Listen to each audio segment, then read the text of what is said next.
সফল হ'বলৈ দক্ষতা প্ৰকল্পৰ পৰিৱৰ্তনশীল অগ্ৰগতি এচেঞ্চৰৰ পৰা গ্ৰাণ্ড ষ্ট্ৰেটেজিৰ এনালাইজড CSR কিৰাথানা শেষাদ্ৰীয়ে অসমৰ গ্ৰাম্য হৃদপিণ্ড সোণাইগাঁও এণ্ড এৰাবাৰী কামৰূপ ভ্ৰমণ কৰি স্কিল টু ছাকচেছ প্ৰকল্পৰ পৰিৱৰ্তনশীল অগ্ৰগতিৰ পৰ্যালোচনা কৰে।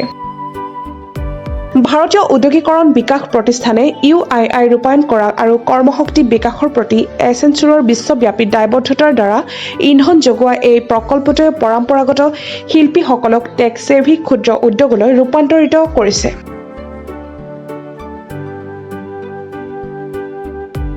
কৰ্পৰেট সমৰ্থিত সামাজিক পদক্ষেপে গ্ৰাম্য প্ৰতিভা আৰু আধুনিক বজাৰৰ চাহিদাৰ মাজৰ ব্যৱধান কেনেকৈ ফলপ্ৰসূভাৱে দূৰ কৰিছে তাৰ উচ্চ পৰ্যায়ৰ মূল্যায়ন হিচাপে কাম কৰিছিল। এই ভ্ৰমণৰ আকৰ্ষণীয় দিশ আছিল প্ৰকল্পৰ হিতাধিকাৰীসকলে আয়োজন কৰা সাংস্কৃতিক আৰু পৰম্পৰাগত কাৰ্বি প্ৰদৰ্শনৰ এক সজীৱ প্ৰদৰ্শন।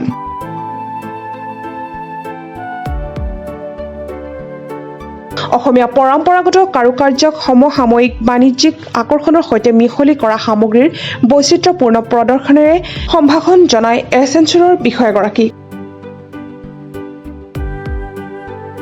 কটনৰ জটিল বায়নৰ পৰা আৰম্ভ কৰি এৰীলৈকে প্ৰদৰ্শিত সামগ্ৰীসমূহে গুণগত মান আৰু ব্ৰেণ্ডিঙৰ ক্ষেত্ৰত এক উল্লেখযোগ্য জাপ প্ৰতিনিধিত্ব কৰিছিল।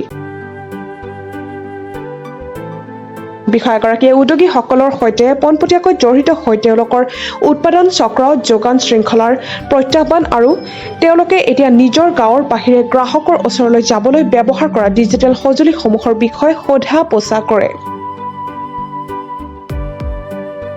পণ্যৰ মানদণ্ড আৰু উদ্যোগীসকলৰ আত্মবিশ্বাস দুয়োটাতে বিষয়াগৰাকীয়ে অত্যন্ত আলপুত হৈছে।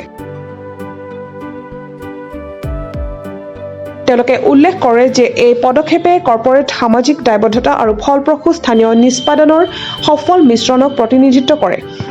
এই কথা উল্লেখ কৰি যে এই মহিলাসকলে পৰম্পৰাগত শিল্পীৰ পৰা নিজৰ জীৱনৰ ক্ষমতাশীল নেতালৈ বিকশিত হৈছে।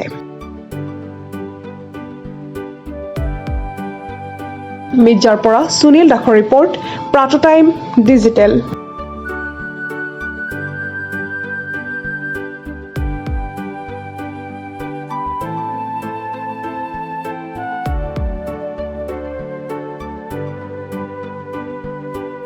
শদিয়াৰ পৰা ধুবুৰীলৈ, বৰাকৰ পৰা ব্ৰহ্মপুত্ৰলৈ সকলোৰে মাজত চিনাকি এটা নাম প্ৰাতঃ টাইম।